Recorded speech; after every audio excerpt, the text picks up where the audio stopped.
కదా ఇప్పుడు నడి రోడ్డు మీద ఇలాగా రాంగ్ సైడ్ బండి ఆపి ఈ విధంగా బండి ఆపి మీరు ఇక్కడ బేగులు ఆపారు. జనం ఉన్నారు అంతమంది, ఆ జనాన్ని వదిలేశారు. ఆ జనాన్ని వదిలేదు ఖాళీ బండి, ఐటీసీకి వెళ్ళే బండి ఆపి మీరు డ్రింకింగ్ డ్రైవింగ్ చేస్తే చెక్ చేయండి.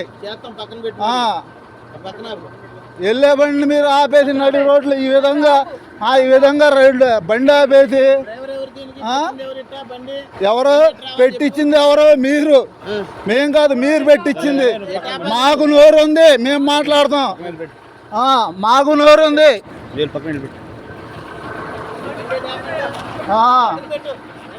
జనం అంతమంది అవుతుంటే ఆ బండి ఆపలేదు, మాట్లాడలా. ఆపుకోండి, ఎవరి బండి మీకు